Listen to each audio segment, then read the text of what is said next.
Welcome to study पाठशाला ते सत श्री अकाल साਰਿਆਂ ਨੂੰ। आई होप आपकी प्रिपरेशन काफ़ी अच्छी चल रही होगी और आप जो है अपनी इस पीसीएस प्रिपरेशन को काफ़ी सीरियसली ले रहे होंगे। तो आज की इस क्लास के अंदर हम पंजाब इकोनॉमिक सर्वे को कवर कर रहे हैं। ये इकोनॉमिक सर्वे की दूसरी क्लास है। हम और भी ऐसी वैल्यूएबल जानकारी आपको क्लासेस के थ्रू करवाते रहेंगे। और इकोनॉमिक सर्वे एट प्रेजेंट इसीलिए भी इम्पोर्टेंट हो जाता है क्योंकि पीपीएससी ने ऑलरेडी अनाउंस किया था कि वो पंजाब सेंट्रिक क्वेश्चंस ज़्यादा पूछेंगे। तो इसका ये साफ मतलब बनता है कि पंजाब जीके तो पंजाब इकोनॉमिक सर्वे आपका बहुत स्ट्रॉन्ग होना चाहिए। इन दोनों को कलेक्टिवली अगर हम जोड़ें तो 10 सवाल कम से कम जो है आपके इन पर्टिकुलर एरिया से पूछे जाएंगे। तो आइए शुरू करते हैं इस क्लास को। तो सबसे पहली जानकारी जो है वो हमारे सेक्स रेशो से रिलेटेड है। तो यहाँ पे कुछ एक स्टेट्स के साथ आप कंपैरिजन देख सकते हैं। अब देखो इस पूरे ग्राफ के अंदर जो काम की चीज़ नज़र आ रही है कि देखिए आप 2005 और 2018-20 का ये कंपैरिजन है। तो कहीं ना कहीं पंजाब में 2005 में 837 सेक्स रेशो होता था एज़ कम्पेयर टू 1000 मेल्स, और 897 जो है ये 2018 के अंदर है। क्लियर? मतलब आप देखेंगे कि 60 पॉइंट्स का यहाँ पे इंक्रीज हुआ है। अब ये सबसे ज़रूरी बात है कि ये पूरी इंडिया के अंदर अगर हम यूटी और स्टेट्स को देखें तो पंजाब जो है वो सेकंड नंबर पर है इंक्रीज इन सेक्स रेशो को लेके। अगर सवाल कहीं ना कहीं कोई स्टेटमेंट ऐसी आती है कि इंक्रीज इन सेक्स रेशो या इम्प्रूवमेंट इन सेक्स रेशो, उसके अंदर पंजाब इंडिया में दूसरे नंबर पर है। क्लियर? इतने बड़ा जो जंप है वो किसी और स्टेट ने यहाँ पे नहीं किया है। आप बाकी स्टेट्स भी देख लो जिनके साथ अक्सर पंजाब का कंपैरिजन होता था। हरियाणा 843 से 870 पहुंचा और पंजाब 837 से 897। तो 60 पॉइंट्स का जंप आया और बहुत बढ़िया ये इम्प्रूवमेंट है और ये फैक्ट आपको याद रखना है। बाकी स्टेट्स में ठीक है हमसे बेटर जो है यहाँ पे आपको सेक्स रेशो मिलेगा, लेकिन ये जो गैप है, जो जंप आया है, वो पंजाब ने सबसे ज़्यादा तरक्की की है, सबसे ज़्यादा इंप्रूवमेंट वो पंजाब की हुई है as compare to rest of the states. Clear? अभी भी जो है सेक्स रेशो तो पीछे ही है, मतलब नेशनल एवरेज को अगर हम देखें उससे तो नीचे ही आएगा, बट स्टिल अच्छी इंप्रूवमेंट है और आने वाले टाइम में और भी इंप्रूव हो जाएगी। Then moving to the next important point, अब यहाँ पे देखिए कंपैरिजन है अर्बन और रूरल एरिया के बीच में कैसे सेक्स रेशो को लेके गैप रहा है। तो आप कॉन्स्टेंटली एक चीज़ देख लीजिए, जो ये डार्क रेड है दैट इज़ रूरल और जो येलो है दैट इज़ अर्बन। तो पंजाब में अर्बन एरियाज़ के अंदर सेक्स रेशो वो ज़्यादा बेटर रहा as compare to rural. Clear? तो यहाँ पे स्टेटमेंट बेस्ड क्वेश्चन आएंगे जिसके अंदर वो एक लाइन से लिख देंगे कि पंजाब में रूरल के अंदर सेक्स रेशो ज़्यादा है। नहीं, ऐसा नहीं है। तो इन पंजाब अर्बन एरियाज़ है ना, दे आर परफॉर्मिंग बेटर। तो अर्बन में सेक्स रेशो ज़्यादा है एज़ कम्पेयर टू रूरल। उसी का ही ये कंपैरिजन है जो आपको दिख रहा है। देखो कॉन्स्टेंटली एक पॉइंट आप देखिए, कॉन्स्टेंटली इम्प्रूवमेंट दोनों में हो रही है। ठीक है? खासकर हम पिछले 15 सालों को देखेंगे, 2010 से लेके आप जो है कांस्टेंट पॉइंट में देखिए तो इम्प्रूवमेंट आपको देखने को मिल ही रही है। अर्बन एरिया में खासकर अच्छे से इम्प्रूवमेंट हो रही है। लेकिन इसके अंदर एक और भी पॉइंट आता है कि देखो एक ऐसा भी टाइम आया जहाँ पे सेक्स रेशो बेटर रिपोर्ट हुआ 2013-15 में, उसके बाद थोड़ा डिक्लाइन भी हुआ। ठीक है ना? 2015-17 के अंदर फिर ये कम होता नज़र आ रहा है, स्लोप नीचे की तरफ जा रही है, फिर ये इम्प्रूव होता हुआ नज़र आ रहा है। ठीक है? तो इसका मतलब ये है कि मान लो कोई स्टेटमेंट आती है कि कॉन्स्टेंटली इंक्रीज हो रहा है या कॉन्स्टेंटली डिक्रीज हो रहा है पिछले 10 सालों के अंदर, तो वो स्टेटमेंट गलत हो जाएगी। हाँ, अगर सवाल ये आता है कि पिछले 5 साल के अंदर अर्बन एरिया के अंदर इंप्रूव हो रहा है, so that statement might be correct. और ये डाटा तो 2018-20 का है। क्लियर? उसके बाद का डाटा अभी तक नहीं आया है, बट ये एक इनसाइट बता रहा है कि ठीक है, मेन जो पॉइंट आपको याद रखना है कि पंजाब में अर्बन एरियाज़ के अंदर जो है वो सेक्स रेशो वो इम्प्रूव्ड है as compare to rural. That is the fact that you should know. Now अब देखिए इसके अंदर माइग्रेशन की बड़ी कहानी बनती है। तो बहुत से स्टेट्स में माइग्रेशन होता है इंडिया के अंदर, उसमें पंजाब इंडिया में 8th नंबर पर आता है। ठीक है? पंजाब एक यूनिक स्टेट है जो बहुत ही इंटरेस्टिंग डाटा यहाँ पे दे रहा है कि देखिए समवेयर अराउंड 24 लाख पीपल वो आके पंजाब में माइग्रेट हुए and majority of these migrants were female. तो बहुत से लोगों को ये लगता है कि मेल ज़्यादा माइग्रेट कर रहे हैं, नहीं, फीमेल ज़्यादा माइग्रेट कर रही हैं। और माइग्रेट करके मैक्सिमम जो है वो कहाँ आके रह रहे हैं? तो लुधियाना में हमें पता है कि इंडस्ट्रियल सिटी है, ये पहला ऑब्वियस एक ऑप्शन होता है। लेकिन जो दूसरा पॉइंट है वो भी याद रखना है कि मोहाली वो दूसरी डेस्टिनेशन है जहाँ पे आके जो है माइग्रेंट्स आके रह रहे हैं। जेंडर वाइज रीज़न की बात करें तो मेल्स जो हैं वो प्राइमरीली एम्प्लॉयमेंट के लिए यहाँ पे आते हैं, और फीमेल जो हैं उनका माइग्रेशन प्राइमरीली जो है वो मैरिटल पर्पस के लिए होता है, ठीक है। और सबसे ज़्यादा जो माइग्रेंट्स पंजाब में आ रहे हैं वो यूपी से आ रहे हैं, सेकंड नंबर पे बिहार है। ये फैक्ट भी आपको याद रखने हैं भाई, सबसे ज़्यादा कहाँ से आ रहे हैं, यूपी, सेकंड इज़ बिहार। तो कहीं ना कहीं स्टेटमेंट वाइज कुछ भी ऐसा सवाल बना सकते हैं, लेकिन जो मेजर काम की चीज़ जो चमकाने वाली थी कि माइग्रेंट्स में 55.2% जो हैं वो फीमेल हैं, महिलाएं ज़्यादा आ रही हैं, ठीक है। तो ये लोगों को अक्सर लगता होगा, अगर ये को स्टेटमेंट डाल भी देंगे कि तो मैक्सिमम जनता इसमें तुक्का मारने के चक्कर में रहेगी और ये सोचेगी कि मेल ज़्यादा आ रहे हैं, ठीक है ना, काम करने के चक्कर में, लेकिन फीमेल का माइग्रेशन जो है वो ज़्यादा है, उनका नंबर ज़्यादा है in terms of migrants. Clear.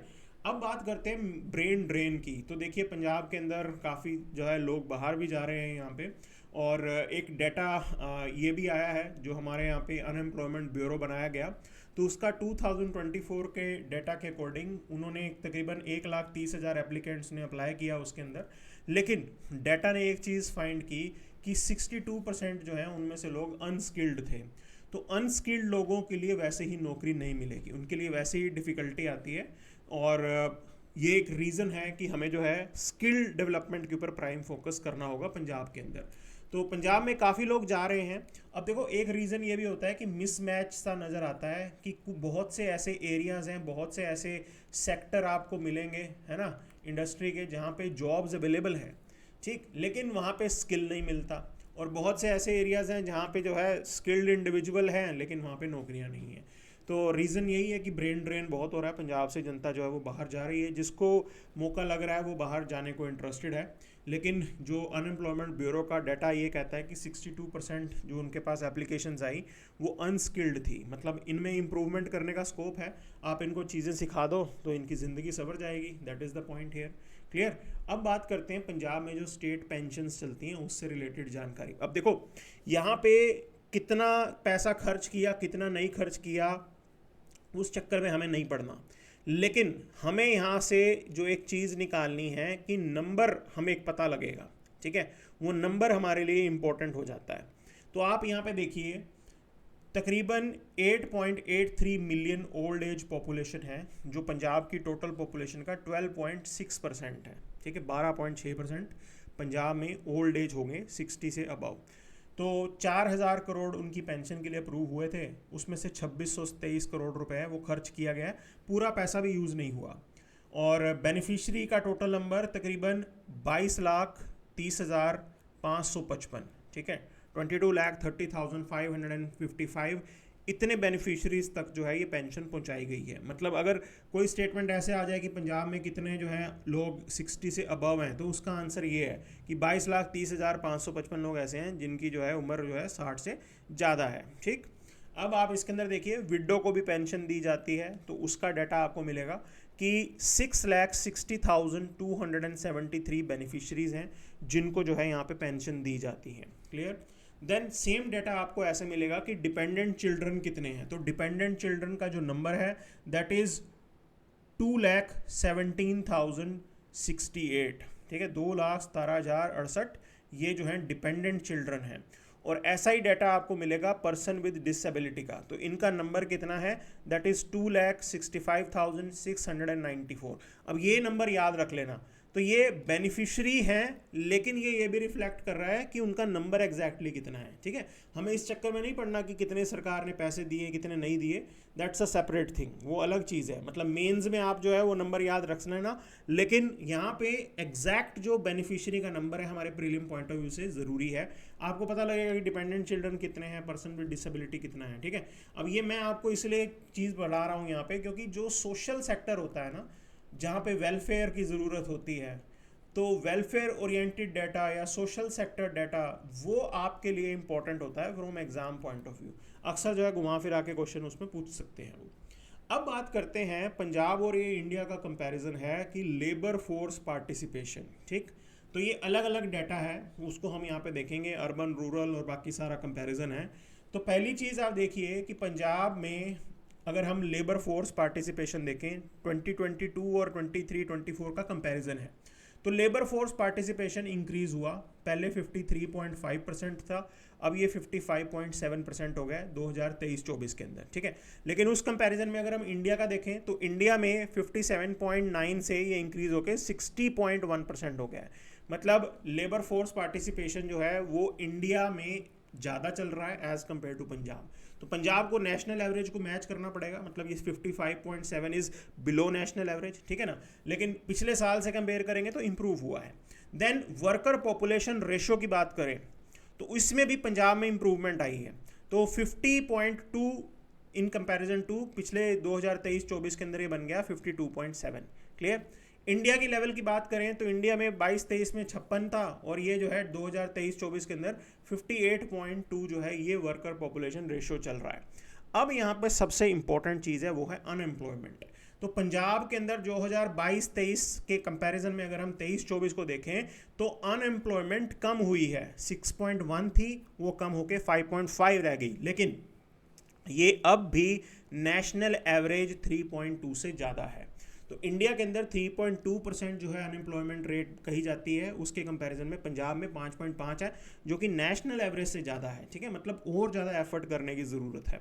यहाँ पे एक और कंपैरिजन है अर्बन और रूरल का। तो रूरल की पहले बात करते हैं। रूरल के अंदर 2022-23 के कंपैरिजन में 2023-24 में 57.4% लोग जो हैं वो लेबर फोर्स में पार्ट ले रहे हैं। वर्कर पॉपुलेशन रेशो देखो तो 2022-23 में 50 होता था, ये भी इंक्रीज होके 54.3 हो गया है।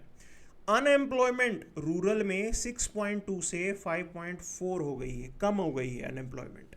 यही कंपैरिजन आपको अर्बन का करना है। तो अर्बन को देखिए आप, अर्बन का लेबर फोर्स पार्टिसिपेशन 2022-23 में था 52.3 और 2023-24 में आया 52.9। अब यहाँ पे कंपैरिजन देखो पंजाब का हो रहा है। अर्बन के अंदर लेबर फोर्स पार्टिसिपेशन रूरल से कम है। क्लियर, ये याद रख लेना, एज इट इज स्टेटमेंट भी मेरे को शायद नोट आउट कर लो कि अर्बन का जो लेबर फोर्स पार्टिसिपेशन है पंजाब में वो रूरल से कम है, ठीक है, याद रख लेना। दूसरी चीज, आप वर्कर पॉपुलेशन रेशो भी देखो तो वर्कर पॉपुलेशन रेशो भी अर्बन में कम है in comparison to rural. Then फिर आप देखो यहाँ पे unemployment rate. Unemployment rate rural का हमने देखा 5.4 था, अर्बन के अंदर अनएम्प्लॉयमेंट रेट है 5.6। मतलब अनएम्प्लॉयमेंट भी रूरल में कम है as compare to urban Punjab. तो ये टेबल और ये एनालिसिस बहुत ज़रूरी है, किसी भी टाइम किसी भी टाइप की स्टेटमेंट में ये डाल के पूछ सकते हैं। देन आप देखिए इंडिया के लेवल की चीज़ बताई गई है यहाँ पे। तो इंडिया में अगर हम देखें लेबर फोर्स पार्टिसिपेशन रूरल का तो 60.8 से जो है ये इंक्रीज होके 63.7 हो गया। वर्कर पॉपुलेशन रेशो 59.4 से ये इंक्रीज होके 62.1 हो गया। क्लियर। अनएम्प्लॉयमेंट रेट पूरे इंडिया लेवल पे चल रहा है 2.4 है, मतलब 2.4 था 2022-23 में और 2023-24 में 2.5 हो गया। अर्बन के अंदर देखें इंडिया लेवल पे तो लेबर फोर्स पार्टिसिपेशन 50.4 से बढ़ के ये 52% हो गया है, और वर्कर पॉपुलेशन रेशो की बात करें तो ये जो है 47.7 से इंक्रीज करके 49.4 हो गया है। ये इंडिया के लेवल पे है। तो उसके कंपैरिजन में पंजाब की परफॉर्मेंस तो बेटर है, लेकिन यहाँ पे जो कंपैरिजन अर्बन रूरल का हो रहा था अनएम्प्लॉयमेंट में, देखो अनएम्प्लॉयमेंट पंजाब में 5.6 थी, इंडिया लेवल पे 5.1 नज़र आ रही है, ठीक है। तो वहाँ थोड़ा पीछे है पंजाब, और इस चीज़ को समझिए। और अगर हम पूरे पैन इंडिया लेवल पे रूरल का देखेंगे तो रूरल में तो मतलब बहुत बड़ा गैप है। इंडिया लेवल पे 2.5 आ रहा है और पंजाब में 5.4 है, मतलब और ज़्यादा काम करने की ज़रूरत है when it comes to unemployment. Clear. तो ये सब डाटा को इस तरीके से एनालाइज करना होता है, क्योंकि हर अलग अलग टाइप की स्टेटमेंट लगा के पूछेंगे कि कम ज़्यादा, वैसे ही आपको तैयारी करनी है। अब बात करते हैं लेबर फोर्स पार्टिसिपेशन में फीमेल कितने आ रही हैं। क्लियर। तो देखिए labour force participation rate male का 79.8 रहा, फीमेल का 31.1 है ये। क्लियर। मतलब बाकी वुमेन काम नहीं कर रही हैं, सिर्फ 31.1% जो है वो इसमें पार्टिसिपेट कर रही हैं, और पंजाब में 79.8 मेल जो है वो लेबर फोर्स का पार्ट है। ठीक है, वर्कर पॉपुलेशन रेशो की बात करें तो वो आपको दिखेगा कि 75.9% मेल वो वर्कर पॉपुलेशन में जा रहे हैं, और 28.9% फीमेल वो वर्कर पॉपुलेशन में जा रही हैं।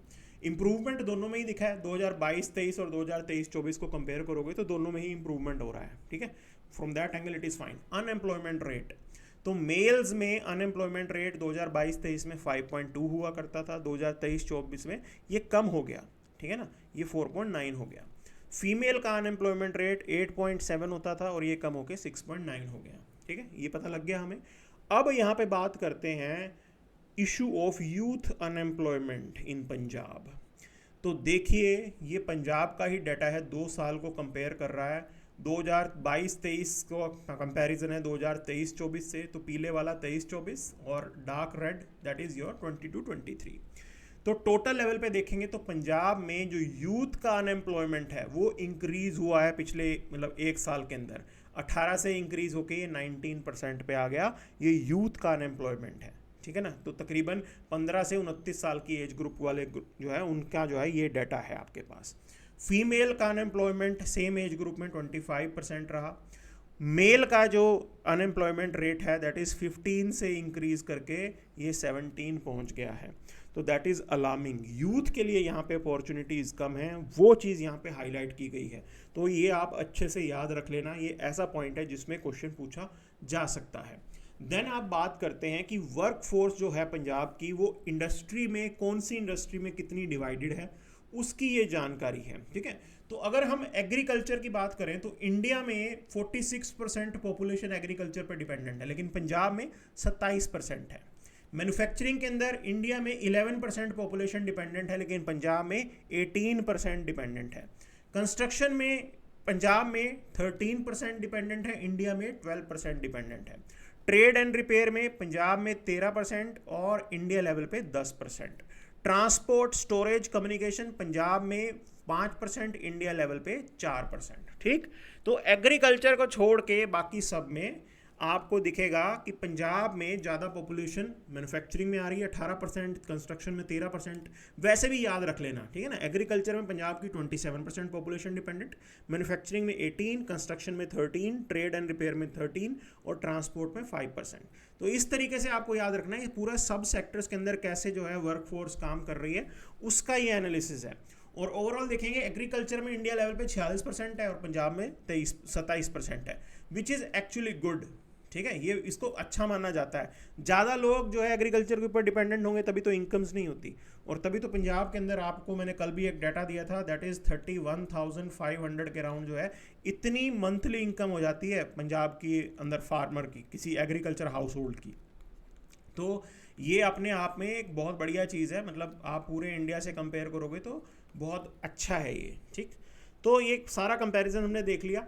अब यहाँ पे पंजाब की सरकार की एक स्कीम है पंजाब घर घर रोजगार और कारोबार मिशन। तो ये पुरानी स्कीम है जो चल रही है, हमें सिर्फ इतना याद रखना है कि इस पूरी स्कीम के अंदर क्या क्या चीज़ें कवर की जाती हैं। तो इसके अंदर सोशल मीडिया प्लेटफॉर्म है जहाँ पे आप जो है यूथ के साथ, जो भी अनएम्प्लॉयड है उनके साथ जो है एंगेज करते हो और यूथ को एक तरीके से सही डायरेक्शन देते हो, रेगुलर जानकारी मिलती है। फिर इसके अंदर foreign study and placement cell बनाया गया है कि बाहर जो है प्लेसमेंट करवाने के लिए, पढ़ने जाने भेजने के लिए गवर्नमेंट की तरफ से असिस्टेंस जाती है। Then there is a full fledged digital program platform available है PGRKAM।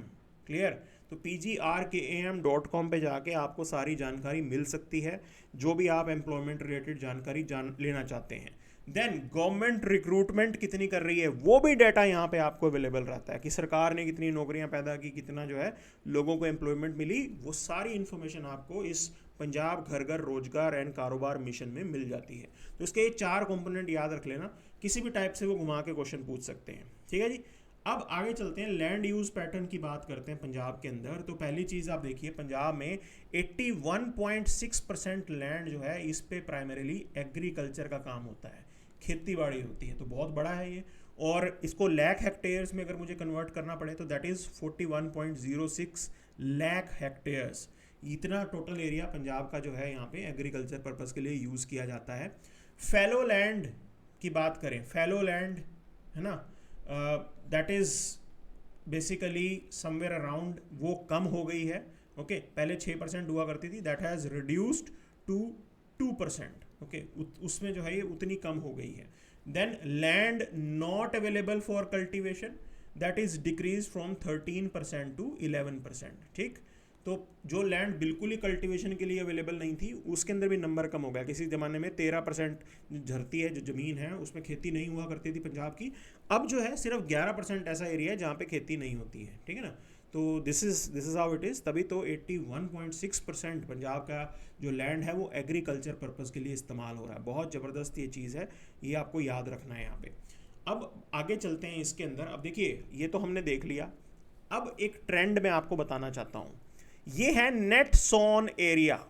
ठीक, तो आपको ये डब्बे दिख रहे हैं, 75 से आगे ये बड़ा, फिर एक सीढ़ी दिख रही है, फिर एक सीढ़ी दिख रही है, और फिर ये कम हो रहा है। मतलब 2001 के अंदर 81.06 से ज़्यादा था, ये तो प्रेजेंट वाला है। ठीक है ना, 2023-24 के अंदर 81.6 है। मतलब अगर आप 2000 का डाटा लोगे पिछले 25 साल में, अगर मान लो स्टेटमेंट ऐसे बने कि 25 साल के अंदर जो नेट सोन एरिया है वो पंजाब में इंक्रीज हुआ है, दरअसल वो डिक्रीज हुआ है ना। 2001 के अंदर ज़्यादा एरिया के अंदर, मतलब 81.6 से भी ज़्यादा एरिया था जहाँ पे खेती हुई थी। तो ये कंपैरिजन याद रखना आप, ठीक है, उसका ये पॉइंट है। तो ये एनालिसिस इस तरीके से किया जाता है।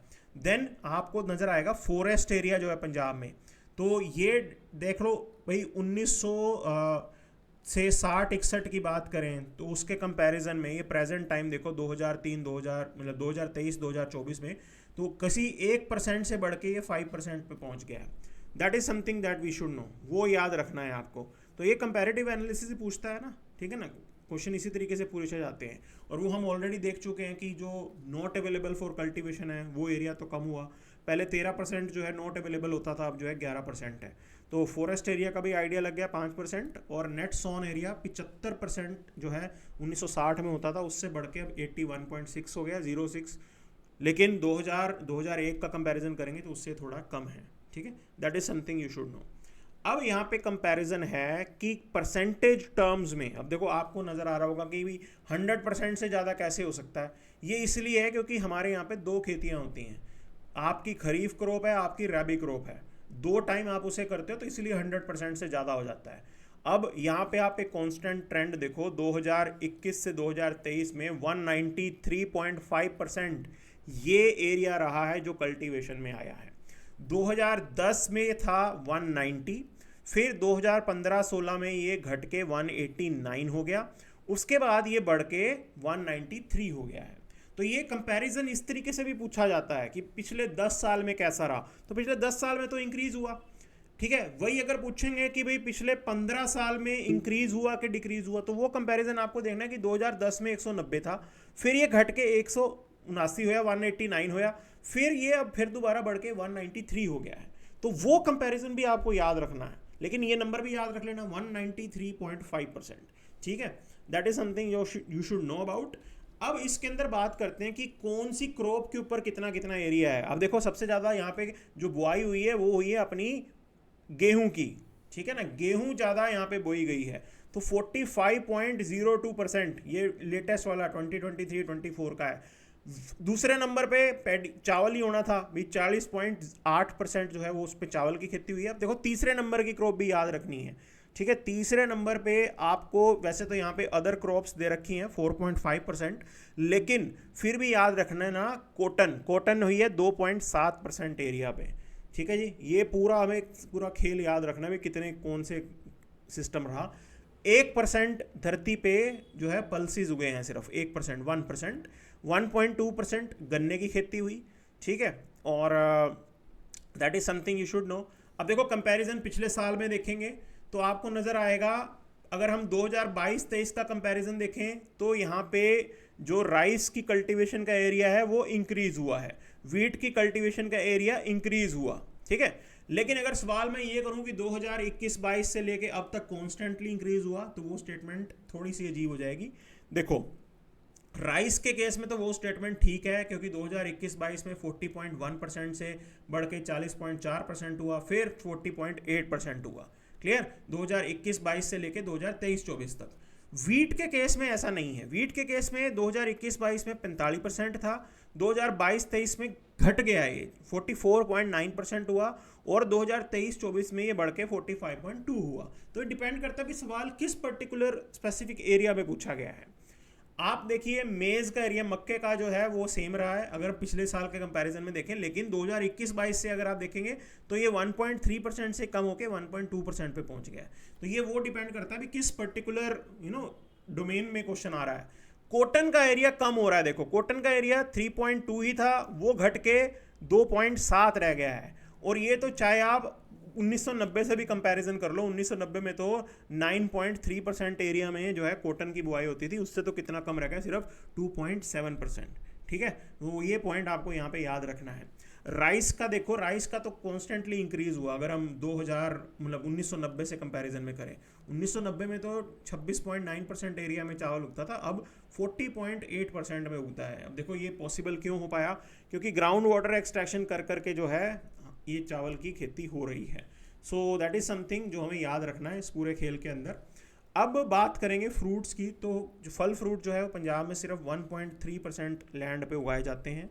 2022-23 में 1% में था, उससे बढ़ के 1.3 हो गया है। ठीक है, दैट इज़ समथिंग जो आपको याद रखना है।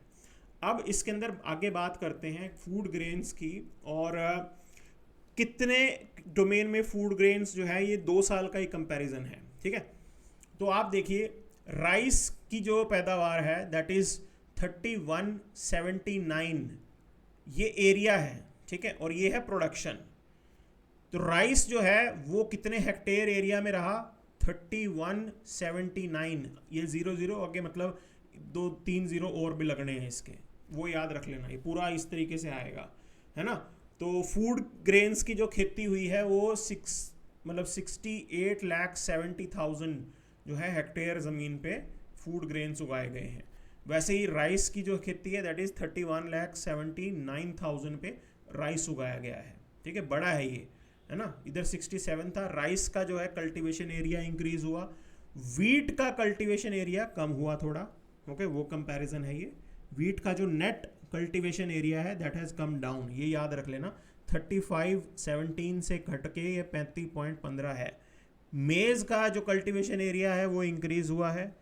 पल्सिस का जो कल्टीवेशन एरिया है वो इंक्रीज़ हुआ है। ठीक है, 75,000 जो है हेक्टेयर के अंदर जो है हमारी दालें उगाई गई हैं। तो इस तरीके से कंपैरिजन हमें करना है ये। तो सीरियल्स का आप देखेंगे, सीरियल्स का भी इंक्रीज़ हुआ है, और यहाँ पे फूड ग्रेन्स का आपको नेट जो है वो इंक्रीज़ देखने को मिल रहा है। जो नेगेटिव दिख रहा है ना, नेगेटिव वाला याद रख लो सिर्फ। वीट का नेगेटिव है, कम हुआ है, घटा है यहाँ पे। ग्राम का देखेंगे चने का, वो कम हुआ है, 17% से कम उगाया जा रहा है चना। ऑयल सीड का देखेंगे तो वो 19% से कम हुआ है। ठीक है, पल्सिस का काफ़ी जो है इंक्रीज ही हुआ है, पल्सिस के अंदर मेजर इंक्रीज हुआ है ना, वो आपको ये एरिया वाइज नज़र आ गया। अब बात करते हैं प्रोडक्शन की भी, कितने जो है पैदावार हुई, यील्ड कितनी हुई। तो फूड ग्रेन की प्रोडक्शन में इंक्रीज हुआ, राइस की प्रोडक्शन में इंक्रीज हुआ, ये मीट्रिक टन है। ठीक है, इसके आगे 3 0 और लगेंगे, वो मीट्रिक टन हो जाएगा। ठीक है, राइस भी इंक्रीज हो रहा है, सीरियल्स भी इंक्रीज हो रहा है। घटा किसका है, मेज मक्के की जो प्रोडक्शन है वो कम हुई है। तो ये अलग से याद रख लेना, जिसकी कम हुई है वो पॉइंट हमें ज़्यादा याद रखने हैं। ऑयल सीड, इसकी प्रोडक्शन कम हुई है, ग्राउंड नट की प्रोडक्शन कम हुई है। तो ठीक है, ये सब कंपैरिजन इस तरीके से याद रखना है आपको। क्लियर, चलेंगे आगे। अब शुगर केन की बात है। शुगर केन इंपॉर्टेंट क्रॉप है। शुगर केन का जो नेट सोइंग एरिया है वो कम हुआ है। शुगर केन का जो प्रोडक्शन है वो थोड़ा सा मार्जिनली इंक्रीज हुआ है। ठीक है, कॉटन का देखेंगे नेट सोइंग एरिया 14% कम हुआ, माइनस में जा रहा है नेट सोइंग एरिया कॉटन का, लेकिन कॉटन का प्रोडक्शन जो है वो इंक्रीज हुआ है। तो इस एनोमली को भी याद रखना भी, कॉटन का नेट सोइंग एरिया तो घट गया लेकिन कॉटन का प्रोडक्शन बढ़ गया। ठीक है, ये पॉइंट याद रखना है इसके अंदर। तो this is how it is. Overall जो कहानी दे रखी है तो तकरीबन आपको दिखेगा कि पंजाब में जो नेट सोइंग एरिया है उसमें घटोती हुई है, ये फाइनल है, टोटल है, उसमें घटोती हुई है, कमी हुई है। और जो नेट प्रोडक्शन है उसमें भी कमी आई है। ये ओवरऑल डाटा है, नेट प्रोडक्शन में भी कमी आई और नेट सोइंग एरिया उसमें भी कमी आई। ठीक है, तो that is something we should know about it. अब यहाँ पे यील्ड की बात करते हैं। तो यील्ड आप देखिए यहाँ पे इंडिया का कंपैरिजन है पंजाब से।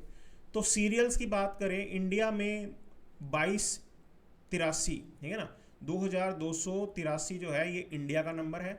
और पंजाब में कितनी ज़्यादा है, मतलब कितनी उपजाऊ धरती है कि 3801 इतने ज़्यादा सीरियल जो है आपको पर हेक्टेयर में मिल जाएंगे। पल्सेस की बात करें, इंडिया के लेवल पे 881 और सेम उतनी ही ज़मीन में पंजाब में उगता है 916। ऑयल सीड का भी कैसा है, इंडिया के अंदर 1314 बोला जाता है और पंजाब में 1574। तो सेम ज़मीन में पंजाब में जो है पैदावार ज़्यादा होती है, वो है ये कहानी। ठीक है जी। अच्छा, अब ये बाकी क्रॉप्स की बारे में बात कर रहे हैं कि राइस का जो है ओवरऑल प्रोडक्टिविटी कैसे रही है। राइस की यील्ड भी बड़ी है, वीट की यील्ड भी बड़ी है, मेज़ की यील्ड कम हुई है। ठीक है ना, ये याद रख लेना, मेज़ की यील्ड जो है वो कम हुई है। ओके, शुगर केन की यील्ड की बात करें वो भी इंक्रीज हुई है, कॉटन की यील्ड की बात करें वो भी इंक्रीज हुई है। कॉटन भी यील्ड की केस में देखें वो इंक्रीज हुआ है, शुगर केन भी यील्ड के केस में जो है इंक्रीज हुआ है। मेज़ उसमें कमी आई है, वीट में इंक्रीज हुआ है 5170 किलो, और राइस जो है वो आपको मिलेगा 4516 किलो। ठीक है, तो ये पूरा नंबर है, ये याद रख लेना एग्जाम पॉइंट ऑफ व्यू से। देन मूविंग फॉरवर्ड टू, अब बात करते हैं कुछ एक फ्रूट्स की। तो पहले से मेजर चीज़ याद रखो, सबसे ज़्यादा कौन सा फ्रूट उगाया जाता है, दैट इज़ किन्नू। सभी फ्रूट्स में सबसे ज़्यादा जो यहाँ पे प्रोडक्शन होती है दैट इज़ किन्नू की प्रोडक्शन होती है।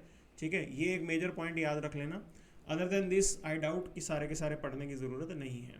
ठीक, तो this is how it is. अच्छा, एक और चीज़ जो काम की चीज़ याद रखनी है कि बनाना, केला जो है उसका नेट सोइंग एरिया तो इंक्रीज हुआ, लेकिन केले की यील्ड जो है उसमें कमी आई है। ठीक है, केले की फसल खराब होगी तो नेट सोइंग एरिया केले का जो है वो इंक्रीज हुआ है, लेकिन जो यील्ड है बनाना की वो कम हो गई है। इस पॉइंट को बहुत अच्छे से याद रख लेना। ठीक है, so this is the prime you can say thing that we covered. ये सारी चीज़ें हमने यहाँ पे कवर की हैं अपने एग्जाम पॉइंट ऑफ व्यू से, और ये सारे फैक्ट्स याद रखने और इसी तरीके से याद रखने, क्योंकि स्टेटमेंट बेस्ड सवाल जो है वो पूछे जा रहे हैं। आई होप जो है आपको ये सेशन जो है वो काम आ रहे होंगे। आप हमारे टेलीग्राम ग्रुप को ज्वाइन करें, वहाँ पे ये सारी की सारी इन्फॉर्मेशन आपको जो है एक डॉक्यूमेंट के फॉर्मेट में मिल जाती है। तो आप आगे बढ़ते रहिए और जो है अपने सक्सेस के चांसेस को आगे बढ़ाते रहिए। हमारी टेस्ट सीरीज़ और पंजाब जी के नोट्स अवेलेबल हैं और अफोर्डेबल प्राइस पे बिल्कुल सारी चीज़ें अवेलेबल हैं। तो stay tuned, stay connected, thank you very much.